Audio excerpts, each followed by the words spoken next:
Igreja, a paz do Senhor Jesus. Amém. Graças a Deus pela vida de cada um de vocês. Graças a Deus por esta oportunidade de estar aqui essa noite. Graças a Deus por esta manifestação do Espírito Santo já em nosso meio. Hoje estamos num dia especial, comemorando aqui o Dia da Mulher, mas o culto é para o Senhor, amém? Então, eu gostaria que você permanecesse com o seu coração aberto. Eu sou dessas que gosta muito de comemoração, mas eu sou do tipo que não perco o foco. O culto é para o Senhor e para a glória do Senhor, amém? Aproveitando que você está de pé, já abra sua Bíblia no livro de Êxodo, capítulo 1, versículo 15. E enquanto você abre, eu quero agradecer a Deus por essa oportunidade, esse convite feito pela nossa pastora Patrícia, acompanhada com o nosso pastor Zé. São nossos pastores do coração, fomos ovelhas deles por muito tempo, cuidou de nós no período em que nós estávamos, vamos dizer assim, sem aprisco.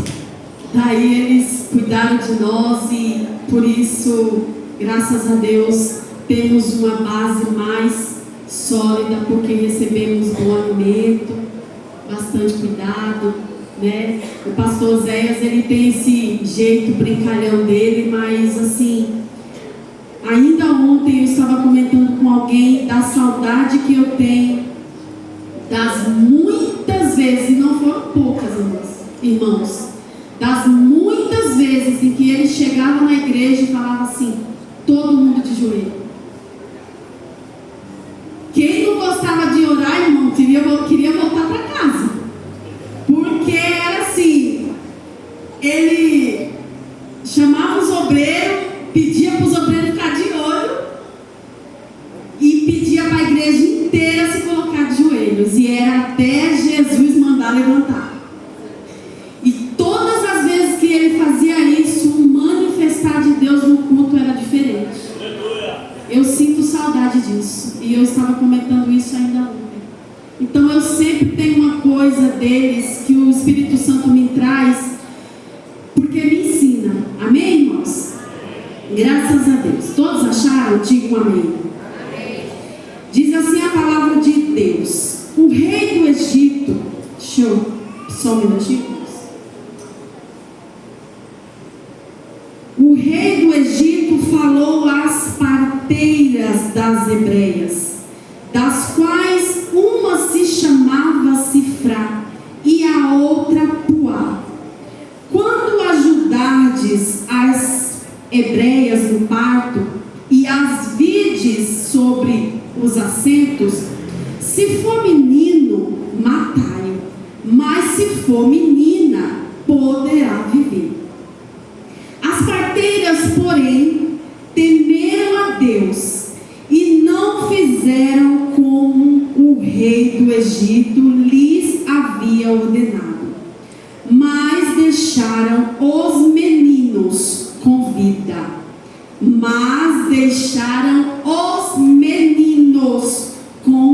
vida. No versículo 20 diz assim: pois isso para Deus foi bom, e ele foi misericordioso com as parteiras. E o povo aumentou e se fortaleceu muito. E porque as parteiras temeram a Deus, ele permitiu que tivessem suas próprias famílias. Amém? Os irmãos podem se assentar. Quando recebi esse convite, a pastora Patrícia me lembrou que esta igreja está em campanha pela família, E que era para trazer um tema alusivo a mulheres, mas envolvendo também famílias. E eu confesso para os irmãos que se tem um ministério que eu amo é a família, porque eu acho que ela é a base de tudo. Eu acho que um mundo sem família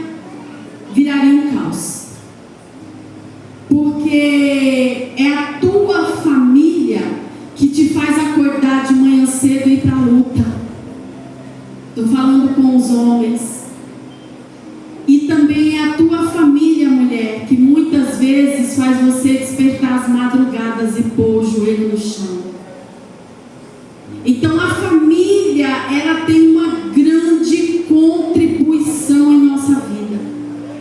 Eu não sei se você já se deparou para imaginar quem seria você sem essa família, que muitas vezes você reclama dela. Esse marido que talvez você já tenha pensado em deixar ele para lá. Esse namorado que você até já pensou em terminar com ele. Essa namorada. Essa esposa que muitas vezes você olhou para ela e falou: o que eu estou fazendo aqui? Mas eu vou dizer uma coisa para você. Se você sem essa família que Deus te deu, você não era quem você é. Você não seria quem você é. Hoje, o pastor Pedro, quando ele foi fazer a oração na EBD, ele pediu para as mulheres se levantar, fez uma oração por nós e falou assim, que nós somos os bens mais preciosos que vocês homens têm. E ele disse assim: vocês são mais preciosas do que o nosso carro do ano. E aquele irmão recebeu uma salva de palmas, porque ele foi muito inteligente ao falar isso para nós mulheres. Porque na verdade a mulher, ela não foi criada por acaso. O homem estava sozinho, Deus olhou para o homem e viu que nele faltava brilho, faltava alegria, faltava um brilho. E o Senhor disse: olha, não é bom que o homem viva só. Ó, né? Mas Deus poderia ter criado o que para o homem? Um amigo, né? Um amigo não é bom? É bom. Deus poderia ter criado para Adão um amigo, para que ele compartilhasse o seu dia. Mas Deus disse: não far-lhe-ei um amigo, far-lhe-ei uma adjuntora. Adjuntora quer dizer alguém que estará do seu lado em todo o tempo. Irmãos, essa visão da união entre homem e mulheres é a coisa mais linda que a gente pode ter. E isso está se tornando uma coisa tão banalizada hoje em dia. Por exemplo, foi a irmã Pamela que subiu aqui para falar das crianças. Eu vou falar uma coisa para a irmã Pamela. Ela está aí? Ela não está aqui? Está ali. A senhora falou que elas vão ter o dia de realeza, né? E nesse dia de realeza elas vão aprender sobre a valorização da mulher, não é? Eu gostaria que no meio desse ensino sobre a valorização da mulher, a senhora acrescentasse que a mulher precisa dar valor também aos homens.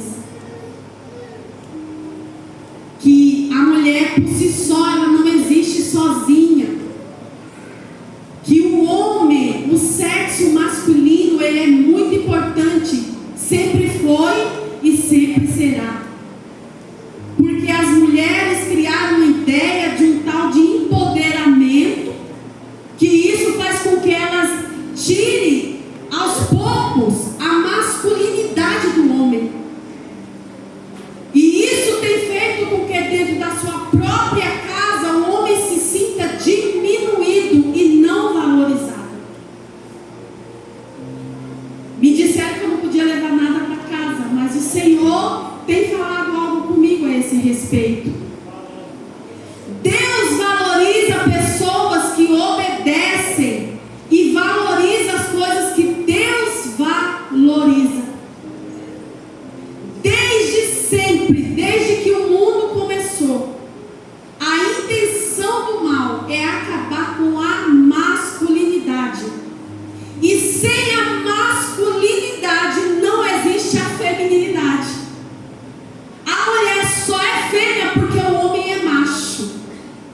Sabia disso? Você só é a mulher, a esposa, a disjuntora, aquela que cuida da sua casa, porque você tem um esposo que te dá essa liberdade de ser. E desde lá de trás, o inimigo vem tentando acabar com isso. Porque o que acontece, irmãos? Todas as vezes que alguma coisa ameaça o reino das trevas, o reino das trevas se levanta para destruir. Por que as parteiras receberam essa ordem? Porque a Bíblia diz que aquele povo crescia sobremaneira. E quando aquele povo começou a crescer, se tornou uma ameaça. Então o faraó levanta lá do Egito e diz: a partir de agora, tudo que for homem que nascer, mate-os. E o que for mulher, deixa. Irmãs, eu pergunto para vocês: nós conseguimos gerar um filho sem a masculinidade? Se todos os homens tivessem sido mortos, como era que nós íamos gerar? Porque mesmo quando é feita uma inseminação artificial, é preciso usar o material masculino. Mas veja que a intenção do inimigo é banir a masculinidade. Manjou, mas o culto é das mulheres. Calma aí, eu chego lá. Primeiro eu preciso falar isso que Deus está me mandando falar. Quando Jesus nasceu, Herodes se sentiu ameaçado por uma palavra que disseram. Jesus era um bebê, mas ouviu dizer, e nasceu um agora, que será chamado Rei dos Judeus. Jesus era um bebê, e Herodes deu ordem para que o fosse matá-lo.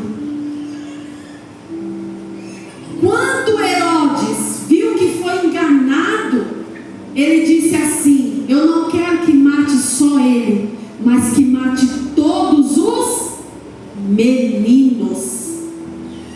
Então veja que desde sempre o intuito do maligno é acabar com a masculinidade. Jesus, ele teve que ser protegido pelo seu pai. Os homens, os meninos daquela época no Egito teve que ser protegido pelas parteiras guiadas por Deus. E a Bíblia diz que Deus se agradou do trabalho das parteiras e as recompensou. E não foi uma recompensa qualquer. A Bíblia diz que Deus recompensou elas com famílias. Não foi com dinheiro, foi com família. Porque família para Deus é mais importante do que qualquer tesouro que Ele possa te dar. Um anjo fala para José: pega teu filho e foge para o Egito, porque Herodes procura tirar a vida dele. E José, como pai de família, como homem protetor da sua casa, fez o que tinha que ser feito, porque é assim que é. Tem papel que é da mulher e tem papel que é do homem. E não adianta ninguém querer reverter os papéis, porque não dá certo, dá embaraço. Cada coisa, irmãos, no seu lugar. E eu vou dizer para você, quem aqui já recebeu o dom, eu vou dizer o dom de ter uma família? Levante sua mão. Louvado seja Deus. Valorize, irmãos, aquilo que Deus te deu. Valorize, porque a melhor coisa do mundo é você chegar em casa e ter alguém te esperando para perguntar como é que foi seu dia hoje. Como é que você passou o dia hoje? E aí, você melhorou?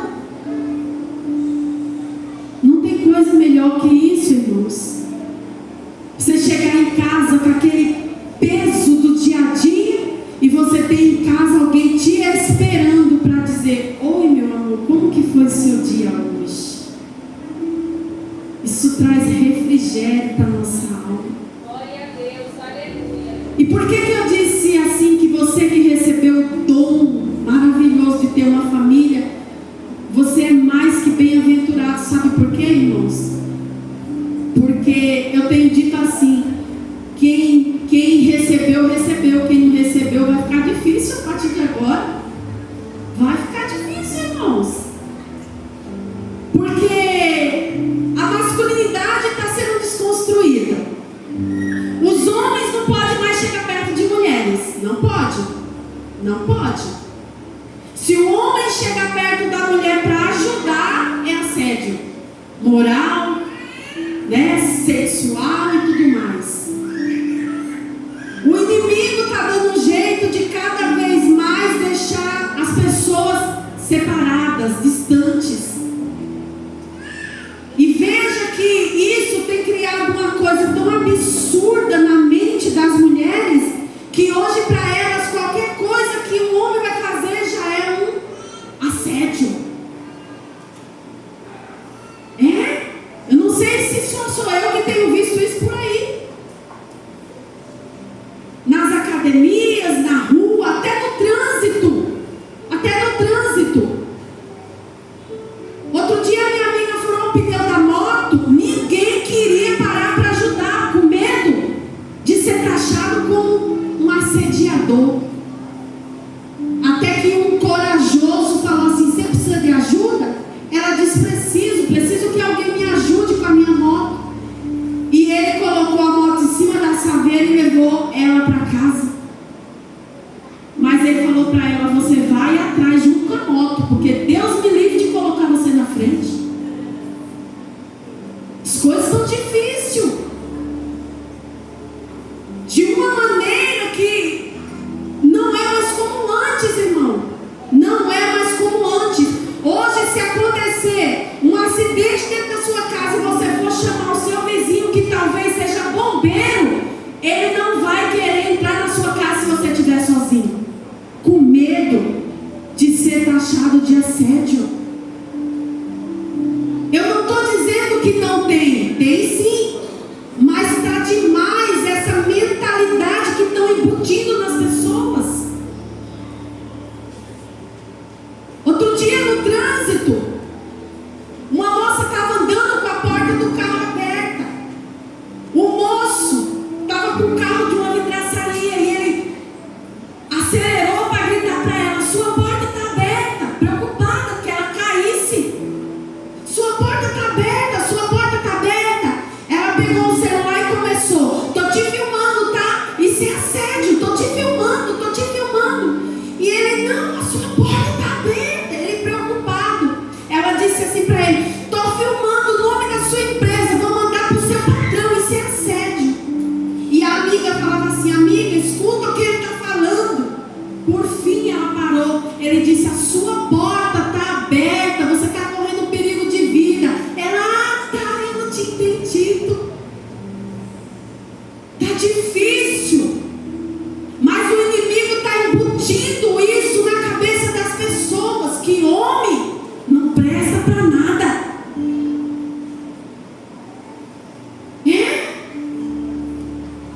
Tem mulher dizendo para o marido: eu não preciso de você para nada. Não? Tem certeza? Porque eu sou independente. Irmãos, nunca que nós mulheres vamos ter a força de um homem macho. Nunca. Nunca que nós mulheres vamos ter a resistência de um homem, porque Deus o criou com essa estrutura física, para que ele seja o apoio da sua mulher. Assim como ele também tem suas fragilidades. Talvez hoje, nesse dia da mulher, Deus queira nos conscientizar que talvez nós estamos olhando tanto para nós e esquecendo deles. Esses dias me chamaram para pregar no culto de varões. Eu disse assim: Jesus, o que eu vou pregar no culto de varões?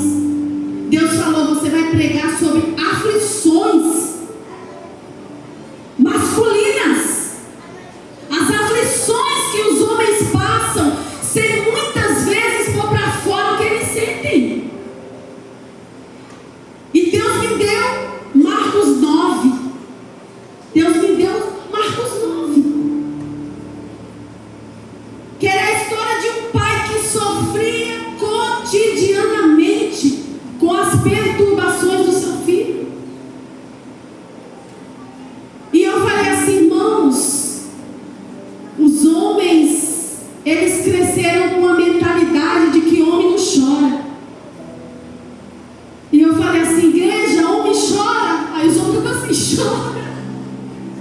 Chora. Já tinha homem chorando no meio da igreja, porque eles foram criados, taxados de que eles são durão, são fortes, são rocha. E muitas vezes não é assim. Às vezes você vê esses homens aqui, sério, mas às vezes eles estão quebrados por dentro. Quebrado. Às vezes engolindo choro, porque eu não posso demonstrar fraqueza para minha esposa, porque ela é mulher, vaso frágil. Irmãos, experimenta um dia se abrir um pouco com a tua mulher. Experimenta um dia chegar para ela e falar assim: ó, tá pensando que é só você que tem problema? Eu também tenho problema. Eu também tenho vontade de chorar. Eu também tenho vontade de tomar Rivotril. Eu também tenho vontade de fazer um monte de coisa. Experimenta um dia ter uma conversa dessa com a tua esposa, homens. Sabe, porque as coisas estão assim, invertidas. Mas eu quero dizer uma coisa para você.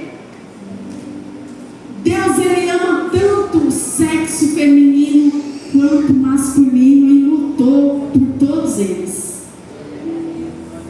Aleluia, louvado seja Deus.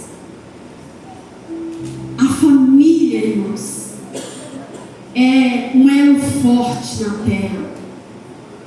E todas as vezes que algo ameaça a família, o Senhor entra com providência.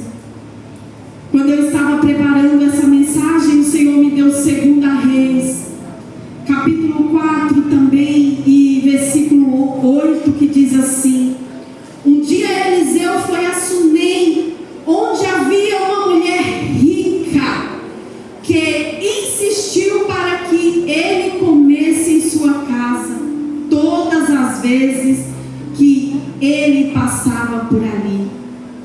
Ia até lá para comer.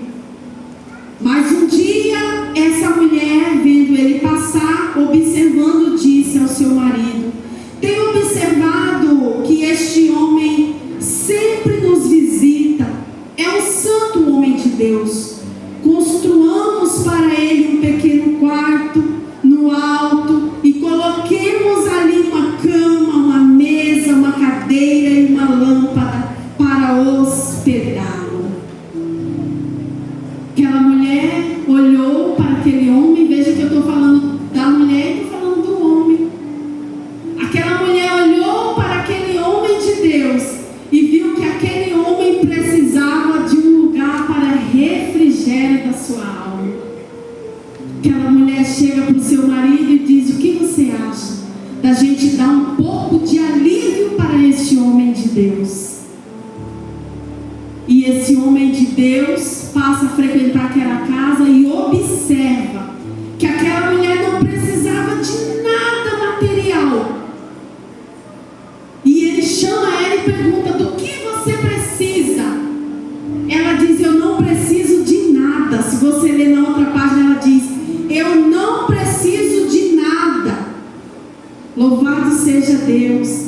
Ela diz assim: pois eu já estou bem estabelecida no meio em que estou. Mas a Bíblia diz que Eliseu olha para aquela mulher e vê que nela falta ali uma coisa: um filho. O que constitui uma família, irmãos? Um filho, 2 filhos, 3 filhos, 10 filhos, 21 filhos, como minha mãe teve. Isso constitui uma família. E hoje, pensando bem, como as parteiras eram úteis naquela época, meu Deus do céu. Irmãos, a minha mãe dava trabalho, era todo ano tinha que chamar parteiras. Porque era tudo em casa, meu Deus do céu. Minha mãe nunca levou um ponto, porque parteira não dá ponto. Só Jesus, que saúde que a minha mãe tinha. 21 filhos ela gerou e teve dentro da nossa casa.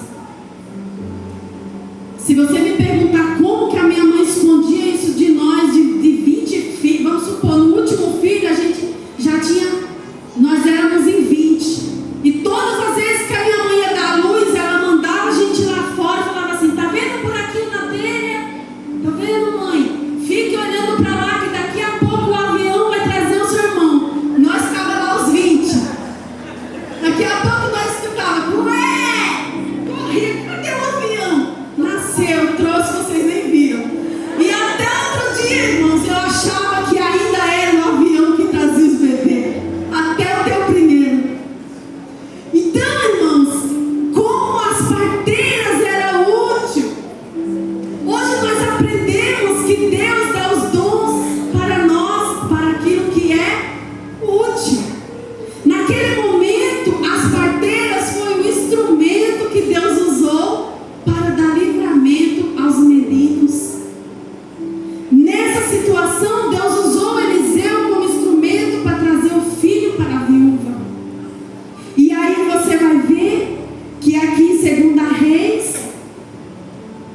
briga. Quem nunca teve vontade, irmão, de juntar a mochilinha para casa da mãe? Né, sogras? Daí quando chegar na casa da sogra, volte. Fala que nem Deus falou para Elias: volte pelo mesmo caminho que você veio. Tá vendo esse caminho que você fez, que não era para fazer? Volte pelo mesmo caminho e fale mais para ele ou para ela: longa é a tua caminhada na terra. Porque assim é o projeto de Deus. Deus não criou nada para a vergonha do seu nome, mas para o louvor da sua glória. Em 2 Reis 8, quando esta família da Sunamita estava em perigo, mais uma vez Deus usa o profeta para abençoá-lo. Diz assim: Eliseu tinha dito àquela mulher cujo filho ele havia ressuscitado: sai daqui com a tua família e vai habitar onde puderes, porque o Senhor enviou fome que assolará a terra por 7 anos. A Bíblia diz que aquela mulher era rica, mas quando o profeta disse: sai daqui e salva a tua família, aquela mulher, juntamente com seu marido, não pensava 2 vezes, porque eles consideravam que sua família era maior do que qualquer tesouro. Eles obedecem o profeta, vai embora dali, vai viver com os filisteus durante um tempo, fica lá com eles. E a Bíblia diz que por um determinado tempo aquela mulher ficou lá, mas ela retornou para tomar de novo posse daquilo que era seu. A família, ela tem que ter essa convicção: aquilo que Deus deu para você é para você. Você já parou para pensar o quanto Deus já te abençoou desde que colocou você junto com essa pessoa? Não? Você já pensou quem era você antes? Por exemplo, quem era o pastor Oséias antes da Patrícia? De vez em quando ele conta. Quem era a pastora Patrícia antes do pastor Oséias?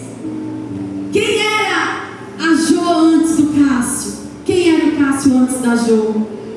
Alguma coisa de bom essa pessoa que está ao teu lado te acrescentou. Começa a olhar direitinho que você vai ver. A Bíblia diz que essa mulher voltou para tomar posse do que era seu. E quando ela chega na presença daquele rei, irmãos, Deus não faz nada por acaso. Quando aquela mulher chegou na presença do rei, Geazi, que era o servo de Eliseu, estava contando uma história para o rei. E sabe de quem era a história? Era a respeito desta mulher.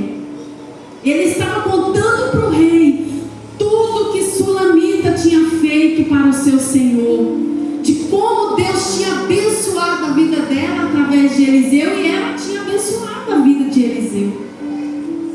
Como Deus ressuscitou o filho dela. E quando Geazi está contando, a mulher aparece e ele fala assim: olha, essa é a mulher da qual eu estou falando, que abençoou grandemente a vida do meu Senhor. E a Bíblia vai dizendo, na Bíblia diz aqui, no versículo 5, diz assim: ó rei meu Senhor, esta é a mulher, e este é o filho a quem Eliseu ressuscitou. O rei interrogou a mulher, querendo saber se o que ele estava dizendo era verdade, e ordenou a um oficial que lhe fizesse restituir tudo quanto era dela e todas as rendas da sua terra, desde o dia que ela havia deixado. Deixa eu dizer uma coisa para você. Você tem investido muito nesse projeto que Deus te deu, que é família, igreja, o ministério do Senhor.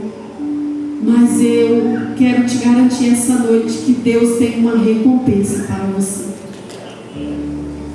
E a medida de Deus, irmãos, não é como a nossa. A medida do Senhor, ela é sempre recalcada, ela é sacudida e ela é transformada. Eu quero fazer uma oração pela sua vida essa noite. Não vou mais me delongar. Eu acho que a mensagem que o Senhor quis passar aqui essa noite já foi passada. Eu quero pedir por gentileza que você se coloque de pé. Eu vou fazer uma oração especial pelas mulheres, mas essa manhã a gente teve uma aula sobre o Espírito Santo capacitador. E tem coisas que nós precisamos ser capacitados e habilitados para dar conta, irmãos. Para dar conta. Por isso eu gostaria que você repetisse comigo essas palavras essa noite. Querido Espírito Santo, me capacita, me habilita para eu dar continuidade a esse projeto, que é a família, o maior tesouro que o Senhor me deu. Em nome de Jesus. Amém. Vem as mulheres aqui para frente. Eu quero fazer uma oração especial por você.